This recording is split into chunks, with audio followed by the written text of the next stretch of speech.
Have you ever wanted to be at the center of it all? Well, in today's road trip stop, we get to do exactly that.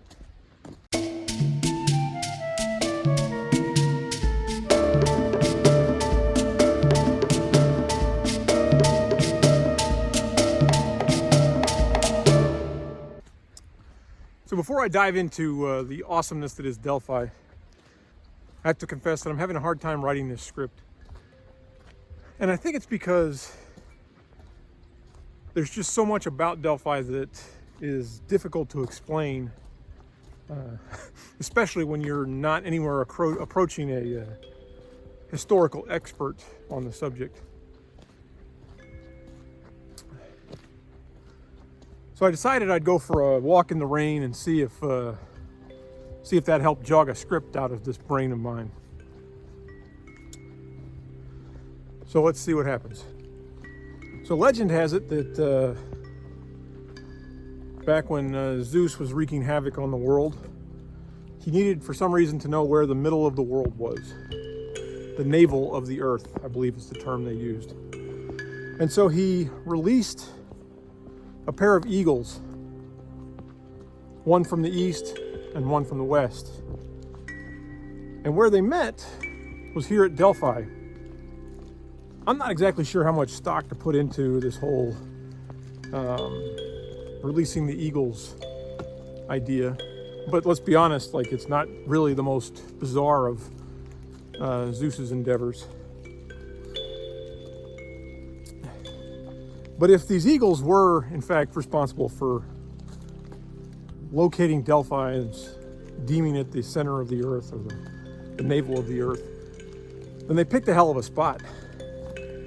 Delphi is located about 2.5 hours by car. God knows how long that took by chariot. Northwest of Athens, on the south slopes of Mount Parnassus. Even before you've seen the first temple, the first column, the first statue, you can't help but be blown away a little bit. The steep valley to the south of Mount Parnassus is pretty damn intimidating, to be honest. But there's more to Delphi than that, obviously. The history goes back at least 3,000 years. It runs through the layer cake that is Greece, hitting pretty much every level, from the Mycenaeans to the classical Greeks to the Roman influences, Byzantine influences, all the way up into the Christian era and even to the modern day. But, as I said, I'm not an expert, so this is not a history tour. I want to talk about what it's like to be in this space, to be in Delphi today. And so, how do I do that? How do I explain something like this? I try not to make things get too deep, mainly because I'm not that deep a guy. But I think the best thing I could come up with was that when you visit Delphi, you're struck by competing notions that it humbles you and fills you with pride at the same time. I know that doesn't make a whole lot of sense, so I'm going to try to explain it. The humility is really by design, I think. The Delphics had a theater. That's what the oracle was. It was theater in its greatest form. They had to put on a show that showed that you were getting what you paid for. When you came to talk to the oracle, you were going to get the knowledge that you sought, and that knowledge is going to be worth something. And that theater, that show, started long before you got to the Temple of Apollo at the top of the hill. It started when you entered the valley and you saw the world kind of unfold in front of you. And so that forced humility is by design, and it still holds true today. You look up at these giant pillars that hold up nothing but open sky, and it's not difficult to imagine large roofs beautiful, shining marble, glistening idols. It's intimidating today. I don't even want to think about what it was like 2,000 years ago. Well, actually I do, but it was surely intimidating back then as well. But at the same time, I felt proud when I was in Delphi. There's a beauty to this place that really resonates with me, and I think with most people.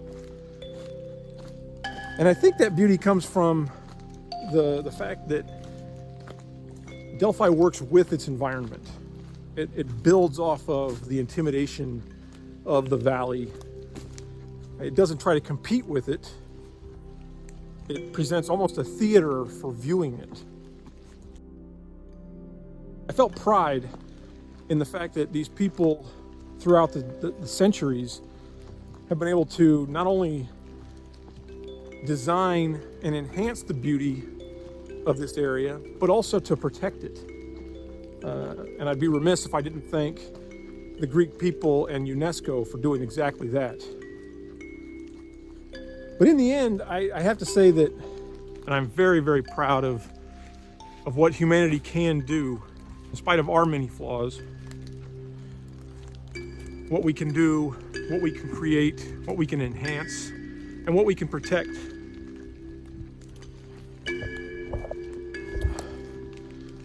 I'm going to try something a little bit different this week. I'm going to tease next week's episode with a trivia question. I like trivia questions. So this week we've been in Greece. Next week we will stay in Greece. Our next location is about 3 hours away from here and was also home to a periodic gathering of Greek athletes every 4 years or so. I'll leave it at that. It's probably too easy already. I'd like to thank you for watching. And if you enjoyed it, please hit the like and subscribe buttons. And in the end, as always, I'd just like to encourage you to be kind and keep exploring.